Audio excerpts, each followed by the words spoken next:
Well, as the weather starts to get warmer, finally, more people are heading out on bikes, and many people are also starting to head out in their cars now that the pandemic restrictions are easing a little here in Connecticut. But unfortunately, that can lead to more accidents. Yeah, so what do you do if you're injured or if the culprit flees the scene? Joining us now from LA Law is our friend, attorney Lawyer Twillie, with some advice. Happy St. Patrick's Day, lawyer. Happy St. Patrick's Day to you, Kara. Hi, Melissa. How are you? Hi, nice to see you. Nice to see you as well. So is it true that this time of the year, are you getting more calls? Are you seeing more accidents, and especially in the hit and run department? Definitely. There's been an uptick. Obviously, I think we're starting to get back to pre-pandemic conditions, I guess, if you will. And everybody's sort of been cooped up for so long. And like last week, we had weather up in near the 70-degree mark, and a lot of people are out.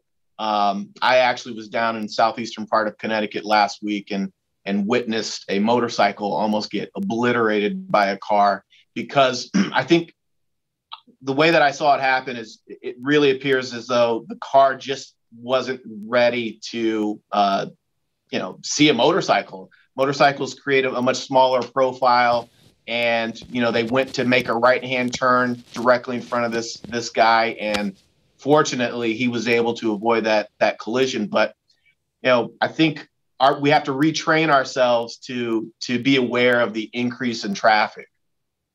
So if it does happen, if you do get into some kind of an accident, really, what is the first thing that we should be doing?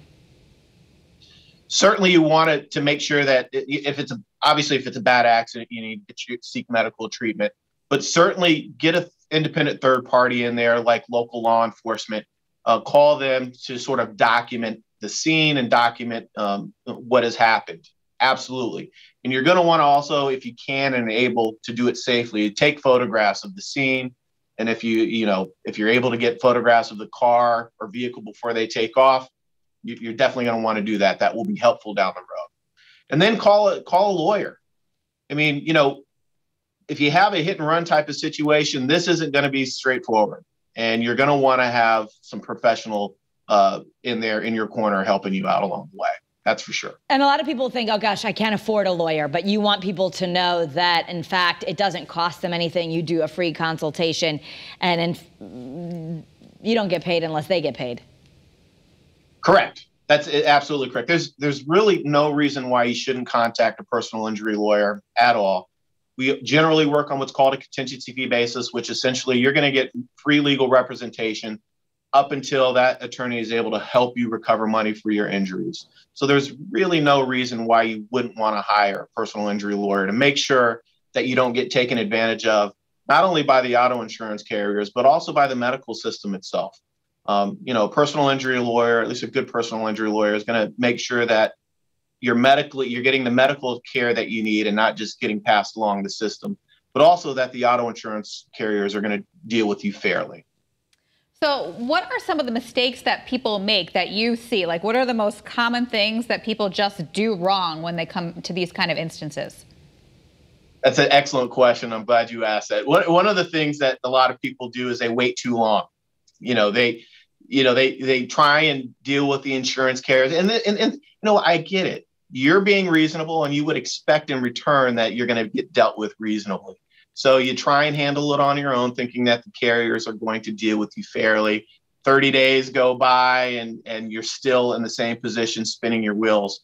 So don't wait too long. Don't think that you're going to get dealt with, fairly. It just generally doesn't happen. There are some exceptions, but usually it does not happen. The other thing that, a lot of people don't do is they don't get the information from the other driver. This is what will happen. You're involved in an accident. The other person, it's their fault. They get out. Oh my gosh, I'm so sorry. I'll take care of everything. Please don't call the police. We'll just deal with this between ourselves. And then you trying to be fair about it.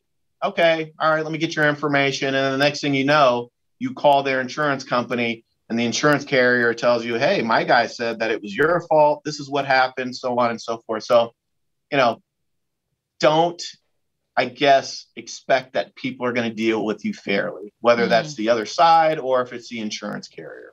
Right. That's sad to think, I know. but true. And I know you used to work on the other side. So the good news is if something like this happens, there is help out there. And I know however you want to talk, via text or a phone call, people can get in touch with you. You can go to Lawyer Twillie by going to www.getlalaw.com or find you on Instagram at GetLALaw or Facebook at GetLALawCT. Thanks, Lawyer. Thank you. Hey, it was great speaking with you both. Have a wonderful day, okay? You too. You too.